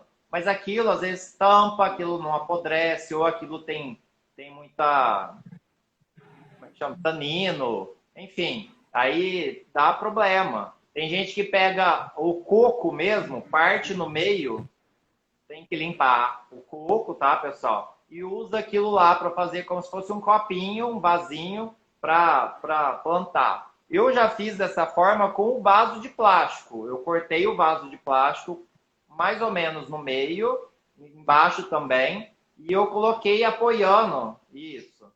E eu fui só no plástico e coloquei com o plástico apoiando para amarrar ali. Só que a cliente não teve paciência de esperar ela enraizar que eu ia tirar o plástico, obviamente, né? Chegou um É, arquiteto na casa da pessoa e falou, que não sei o que. Aí pegou essa manta de coco, pessoal. Eu tinha colocado a planta e tal, né? Eu não gosto de fazer fileirinha assim, tudo. Porque fica muito artificial. Aí a pessoa pegou tudo lá, reuniu numa árvore só. Uma aqui, uma aqui, uma aqui, uma aqui. Pegou uma faixa dessa fibra de coco comprada e amarrou que nem um bombonzão. E ficou aquela coisa feia. E aí eu não trabalho mais para ela e nem se ela quiser eu não vou, porque desmereceu o né? que eu ia fazer. Beleza, poderia ter me perguntado antes, né? Mas enfim, coisas que eu não faço mais com quem eu não tenho tanta intimidade, que era o caso dela. Então, você tem o conhecimento, você sabe que o fitilho, tem cliente que tira o fitilho, sai tirando, cortando os fitilhos e tirando. Aí eu chego, tá tudo solto, a planta tá lá assim, pendurada com uma raizinha. Aí eu tenho que amarrar tudo de novo. Aí eu falei, fulana, Não precisa se preocupar, na hora certa eu vou tirar, assim que apodrecer eu vou limpar tudo, dá tempo a planta enraizar, blá, blá, blá, blá, blá. E as pessoas tudo ansioso, por quê? É feio, é feio. Não é do jeito que nasce na natureza sem nada. Por isso tem gente que quer o fio de nylon, porque é transparente, mas tem os prejuízos disso também. Fica aquele monte de fio de nylon, tem gente que amarra com um arame fininho lá e fica aquilo lá escondido. E eu parto para tirar tudo. Eu prefiro uma coisa que inicialmente fica feia, mas que funcione, para ela pegar e depois se tirar e ela ficar lá bem. Então, tudo é ter paciência. Assim como plantou, irrigue bastante, tome conta da sua plantinha, não coloca ela lá e abandona. Tudo isso a gente tem que prestar atenção. Até mais. A gente tem que ter essas observações aí, pessoal. Né? Não é de um dia para a noite que a planta vai chegar ali, né? Vai enraizar logo. Não, ela passa por um processo, né? No começo, esteticamente, não pode ficar bonito, né? Mas vocês têm que pensar no futuro, entendeu? No futuro, aquilo dali vai estar espetacular. Então, tenham paciência, pessoal. Orquídea, quem quer cultivar orquídea, é um jogo de paciência, né? Não é assim, a gente sabe, a gente que está um pouquinho mais de tempo, tem muitos iniciantes que acompanham, a gente sabe que não é do dia para a noite, né? As plantas passam por um processo ali de adaptação, de fixação, então a gente tem que ver isso daí. E igual o Breno falou, utilizar materiais que se degradam com o tempo, utilizar materiais neutros, não utilizar fibra de coco, que muitas vezes tá com muito tanino, né? Então, assim, aquela palha, né? Tipo aquela outra fibra que ele solta também. A gente tem que utilizar materiais mais neutros, né? Tem clientes meus que usam tecido. Eles pegam tecido, plantam lá, esteticamente não fica bonito, mas tecido, dependendo do tecido, a planta ali já está enraizada, o tecido já está se decompondo já. Né? Então, igual o Breno falou, ele gosta de utilizar a juta. A juta é um material neutro, é livre de tanino, né? Ele é mais aerado, ali não sufoca tanta raiz, segura um pouco mais de umidade também. Então, pessoal, tudo é observação e paciência. A gente já está com 1h20 já, quase 1h30 de live. E eu gostaria de agradecer a todo mundo que participou. Oi? Agora tá passando de mais de hora, eu não sabia, não. Agora pode. Esses dias você estava fazendo a live com o Délio, com a Jaque, estava preocupado com o horário, aí o Pablo lá, amigo, agora já pode fazer quase até 4 horas. Eu não vou ficar 4 horas fazendo live para testar, né? Mas eu também confesso que eu fiquei com medo também nas 2 últimas lives, né? Mas realmente o Instagram liberou, né? Então, assim, a gente está podendo ficar mais tempo ao vivo, né? Então, você tem mais alguma coisa para falar? Eu ia falar da questão das podas das plantas, que agora que passou a época da floração, das Phalaenopsis principalmente, a gente tem que... Eu gosto de cortar, pelo menos aonde terminou a floração, cortar quando ela está saudável para florir de novo, ou quando ela já rebrotou pela segunda vez, eu corto mais ou menos aí, uns 2, 3 gemas da haste para florir de novo, quando ela tá boa, cuidada, sendo adubada, aí... E depois que ela já floriu pela segunda vez, às vezes ela até peca de ir na terceira, mas eu corto lá embaixo, corto tudo, elimino inteiro. Essas semanas aí para trás, nas casas das clientes, eu saía com um saco de 100 litros lotado de haste floral. É bem aí embaixo. Pessoal. Tá vendo? Igual aqui essa haste antiga. Eu, geralmente, né, é tudo questão de cultivo também, né? Cada pessoa tem um jeito de cultivar. Eu já não gosto de deixar aqui, né? Eu já vou logo e já corto lá para não limitar muita planta, né? Então, assim, você pode fazer, tem essas duas opções, igual o Breno falou. Aqui, acabou a floração, conta 3 gemas, corta, passa uma canela em pó ali para ajudar na cicatrização, que ela pode florescer novamente e pode acontecer, raramente acontece, mas pode acontecer de sair alguns cakes, né? Algumas mudas também. E como o Breno falou, pode acontecer de florescer mais uma vez, né? Mas depois é sempre aconselhado cortar. Para a Ô, planta se Douglas, preparar, para a planta se fortalecer para o próximo ano. ô Douglas, mas isso não é que eu gosto que ela fique. Eu gosto de Aham, cortar lá embaixo também. E eu tento o máximo possível as plantas, principalmente as que estão novas, que eu vou amarrar, ou que estão ficando desidratadas, eu corto. Agora, se a planta tá bonita, já tá lá há mais de ano, e ela tá com haste floral, e às vezes ela até já vem, né? Eu deixo.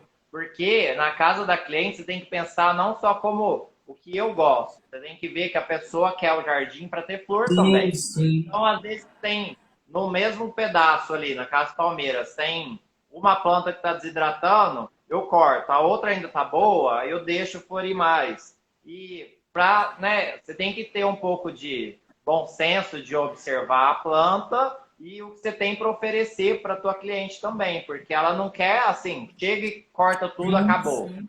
O máximo que eu puder É, deixar com flor para elas, elas ficam felizes. E isso melhora o nosso trabalho, né? As pessoas valorizam, sim, respeitam. sim. E isso a gente não pode chegar e podar tudo igual o jardim.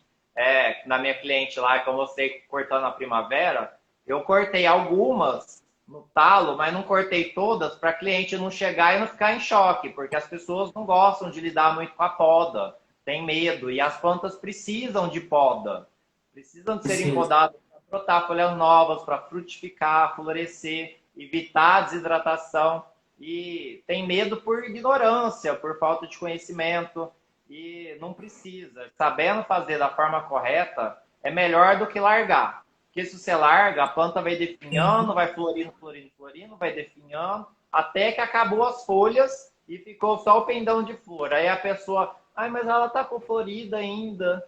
E tem dó, né? Mas às vezes, na hora que você corta, aquela planta cheia de raiz, que não tem folha nenhuma, ela vai brotar de novo, que nem eu já fiz vídeos mostrando também.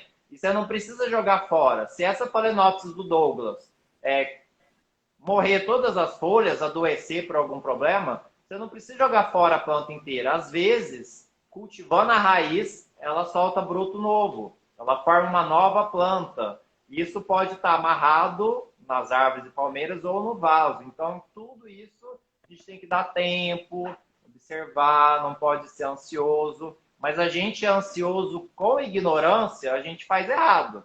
Então, a gente tem que ter Isso aí. conhecimento. Pode ser ansioso também, porque eu também sou. Mas só que a gente tem que ter conhecimento para fazer e agir na hora Sim, correta. sim.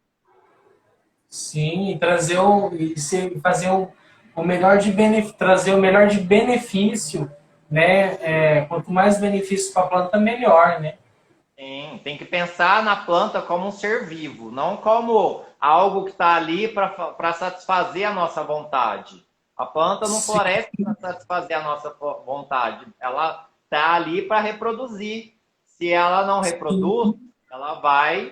Se ela não é polinizada, no caso, ela vai produzir mais flores e mais flores, porque ela quer tentar é, florescer, frutificar, reproduzir em prol da própria vida dela. Ela não está preocupada com a vida dela, como ser vivo, como planta. E a gente tem que tomar cuidado para ter ela por mais tempo, viva do nosso lado, para ver outras florações, tá? é isso aí. Eu ia comentar antes, acabei esquecendo, lembrei agora, Ah, sobre os jardins orientais, lá na Tailândia, lá para aqueles lados lá. A gente vê bastante cultivo de vanda em torno das palmeiras, assim, né? sim, Isso é muito legal, pessoal. E elas se adaptam muito bem, né? Então, é, assim, a gente tem que deixar uma altura, né? E, gente, fica a coisa mais linda, aquelas palmeiras assim, cheias de vandas em volta. Eu ia falar vandáceas, mas aí o Dani ia lá e ia... É, as bandas adoram serem plantadas, já que elas são epífitas, assim como as phalaenopsis, as catleias, e ela é vendida e cultivada com as raízes nuas, mas você não precisa cultivar dessa forma. Você pode plantar no cachepô, pode colocar numa árvore, numa palmeira, e elas se adaptam e gostam muito, porque o contato da raiz com a madeira ou com o tronco da árvore estimula ela, porque tem umidade ali no contato, estimula e faz ela crescer mais. Eu faço isso aqui em Ribeirão, nas minhas clientes, nos jardins, e o pessoal, nossa, eu nem sabia que podia amarrar em árvore. Aí eu falei, mas você não sabia nem que ela era da árvore para depois ir vir para nossa casa, né? Então, é a questão do conhecimento. Quando a gente sabe que a planta veio da árvore e depois veio na nossa casa, a gente retornando para a árvore é o caminho natural. Tá? Não é, o caminho natural não é manter no plástico ou do jeito que é vendido. O jeito que é vendido é a forma humanizada de conseguir transportar a planta para tua casa. Não que é o jeito certo, entendeu? É isso aí.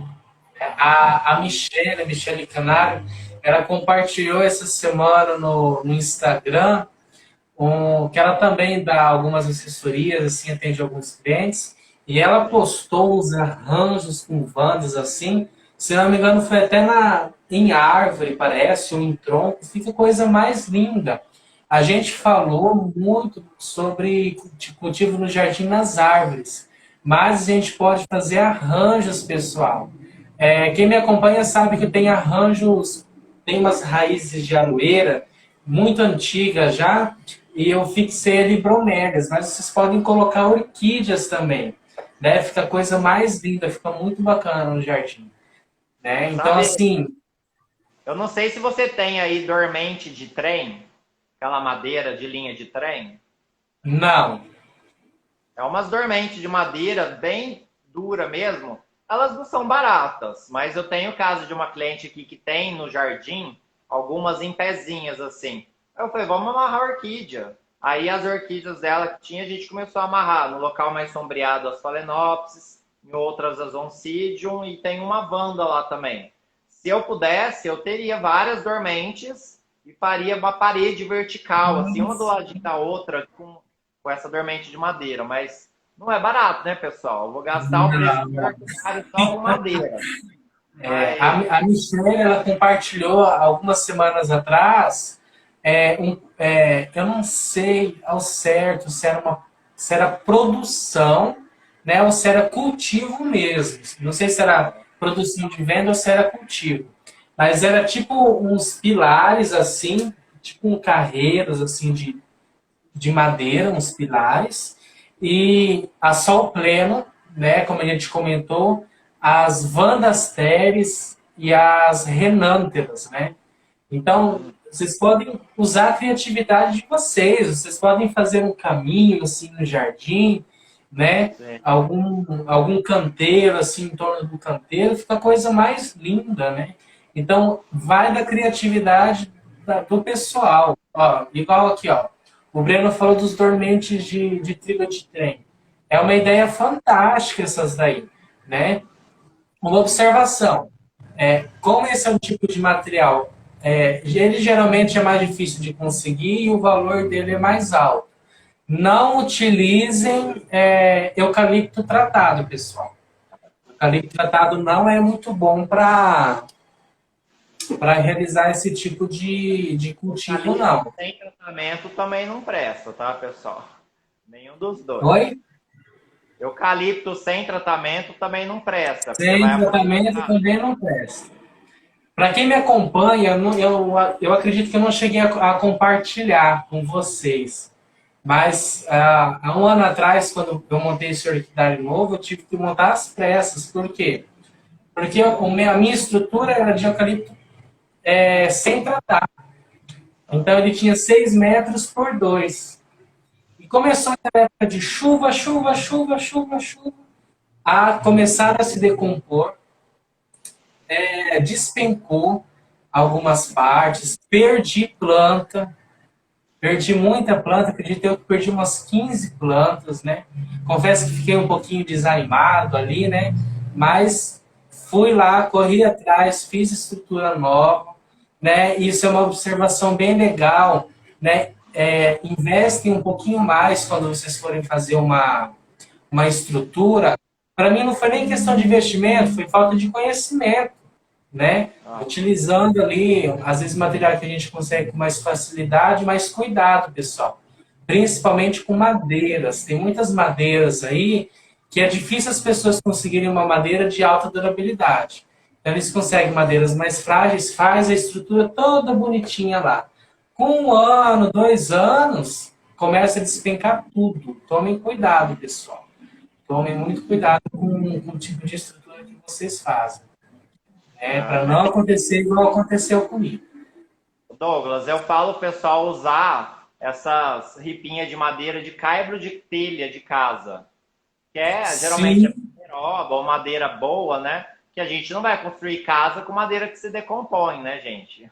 Aí então cai a casa inteira. Aí a gente utiliza a mesma coisa. Aí a gente pode colocar ou na vertical ou na horizontal na parede, faz com... amarra as orquídeas lá, fica sensacional. Ou mesmo pendurada e dá certo, sim. Dá certo. Você falou dos dormentes de trilho de trem, uma ideia bem bacana que eu tive agora. Ó, pessoal, como que a gente vai trabalhando a criatividade. Tem muitas regiões aí que o pessoal consegue madeira de demolição. Então, madeira de demolição são das casas antigas, geralmente é peroba, angelim pedra, né? São madeiras duras, são madeiras que são super fortes. Vocês podem estar fazendo também uma composição aí no jardim muito bacana, muito legal mesmo. Eu não sei se aí tem, mas aqui encontra ainda, mas também é caro. Aqueles postes de antigamente que era de aroeira. Aí o meu sonho era fazer os pés direitos do orquidário lá na chácara comprar esses, que é imenso, né? Comprar de aroeira, mas sai uns 300, 400 reais, um só tronco desse, que daria para uns 2, 3 pés direitos, para eu cortar e fazer para amarrar orquídeas nos pés direitos. Porque lá na fazenda da minha avó, o orquidáriozinho pequeno dela, tem muita aroeira lá, que era de cerca, antigo, né? E reaproveitou e eu amarrei dentro do orquidário algumas mudas. Eu acho muito legal. Sim, hoje quem tem fazenda aqui na região, e acredito que está acontecendo em várias regiões aí do país, eles estão trocando as cercas de eucalipto, de madeira, estão colocando tudo de concreto. Pelo menos aqui eles estão fazendo assim. Então, às vezes, são madeiras que depois vai queimar, então fiquem de olho aí, pessoal. Às vezes vocês conseguem que eu uso aqui em casa, meu tio tirou lá da fazenda e tinha colocado lá perto da fornalha para minha avó queimar. Eu falei, aqui que você vai queimar. Eu fui com o carro lá e enchi o carro inteiro de aroeira. E agora eu descobri um outro lugar lá na fazenda que jogou umas madeiras lá e que tem umas ripas ainda de aroeira, porque ele sempre pega para colocar no meio da cerca para não passar os filhotinhos quando tinha de galinha e etc. Eu falei, já sei que eu vou. Aí eu chego em casa, ponho de molho, depois a gente lava com VAP para arrancar tudo aquele terra, aquele barro que tá lá. E as orquídeas epífitas amam, amam, amam. Amam. Uma dica bem legal, e igual eu falei que as fazendas aqui eles estão trocando as cercas, né? Antigamente, quando fizeram essas fazendas, houve muito desmatamento, né? Sim. Então, hoje, por aqui, acredito que toda região que tem fazendas, acontece isso. Hoje, às vezes, se você vai num pasto, assim, né, você encontra muita raiz. Aqui na nossa região, nas fazendas, assim, no meio do pasto, assim, no gado, você vê muita raiz de aroeira. Muita raiz. Uma vez eu fui para Aquidauana, um município aqui do estado, uns 400 quilômetros aqui, mais ou menos. E daí, mas tinha montanhas assim na roça, assim, montanhas mesmo, de raiz de aroeira. Então, assim, dá vontade de parar o carro, pular a cerca e pegar. Porque são materiais assim que futuramente eles vão ser queimados, né? Porque eles estavam amontoando assim tudo, né? Limpando o pasto, né? Isso é muito legal, isso daí. Um outro tipo de material que, mais na região sul do país, Paraná, Rio Grande do Sul, consegue o nó de pinos. Né? O nó de pinos é um material muito bom também para cultivo de orquídeas. Isso aí. E também, aqui quando tem temporal, tempestade, ou a prefeitura poda IP, ou acaba porque está doente e tal, eu paro assim no local que tem os tronquinhos já tudo cortado, né, para depois vir o caminhão para levar embora. Eu já pego os que eu consigo, ou em casa de cliente mesmo, que às vezes por estar perto da casa, eles têm medo, faz poda. Eu pego tudo, trago para cá, ixi, a gente brinca até. E pessoal, Ah, uma coisa pessoal, que eu falei, andar com motosserra dentro do carro aí, pessoal. uma coisa que eu não falei, que muita gente pergunta, nas mangueiras, a árvore de manga, né, a mangueira, a copa dela é muito grande. Então acaba fazendo muita sombra. Além do risco das mangas, né? Mas como a copa é muito grande, é muito sombreado, a maioria das orquídeas que gostam de mais luz não vai se adaptar. É, Então, se a gente tiver só a mangueira e for bem escuro, tenta com uma Phalaenopsis e vê se funciona, porque se tiver muito escuro, nem a Phalaenopsis gosta. Então, é. parte do E princípio da isso que Phalaenopsis, você falou anteriormente, né? A gente tem que observar a coloração da folha. Por mais que a Phalaenopsis goste de um ambiente mais sombreado, né? Se a planta ficar num ambiente muito, muito sombreado, a folha fica escura e a planta ela fica mais fraca. Então ela fica mais suscetível a pragas e doenças também, né?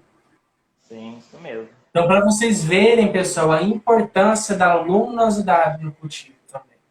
É muito bacana. Bom, eu acho que foi legal já esse tema que a gente trouxe. Eu acho que o pessoal gostou. Eu desativei os comentários, pessoal, para a gente tirar um print agora, pessoal. Postar aí, pessoal, posta nos stories aí, marca a gente que a gente publica. Quero agradecer a presença de cada um aqui nesta live, agradecer todos que ajudaram na divulgação, ajudar principalmente você, agradecer principalmente você, Breno, por ter aceitado o nosso convite, foi muito bacana. Acredito que o pessoal adorou e foi muito bacana essa nossa live de domingo. Então, você tem alguma planta florida aí perto? Não tenho. Tá tudo lá no orquidário, mas tá tão sol que eu nem quis ir lá. Então vamos lá, pessoal. Vamos A fazer minha uma flor pose assim. tá o quadro, assim, ó. Ó, até artificial aí, pessoal. Pintou aí, ó. Vamos lá, pessoal. Hora do print.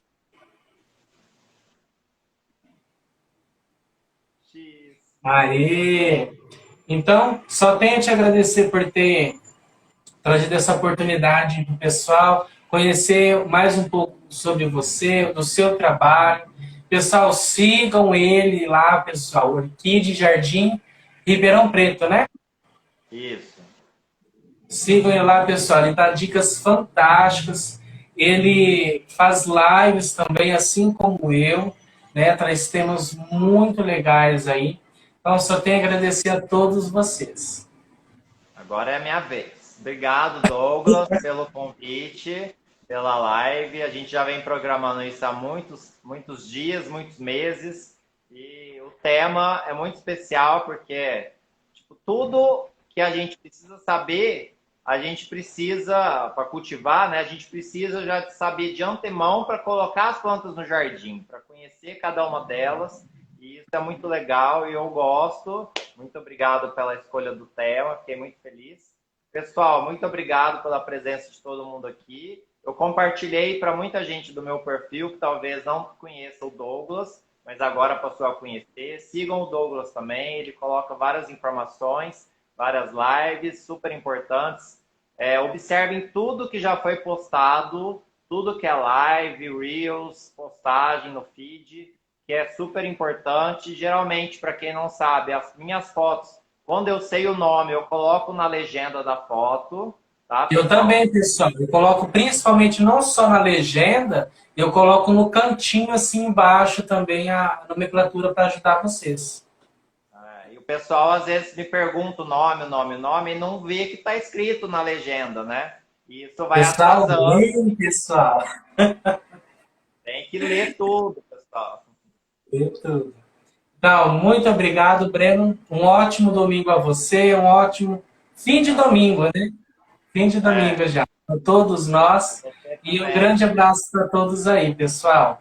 Um grande Tá? abraço e até a próxima live. Juntos estamos fazendo um papel muito bacana. Estamos fortalecendo a orgulhofilia com um tiquinho de conhecimento que a gente conhece. Então, um grande abraço, pessoal. Até a próxima live. Obrigado, pessoal. Tchau, Douglas. Tchau.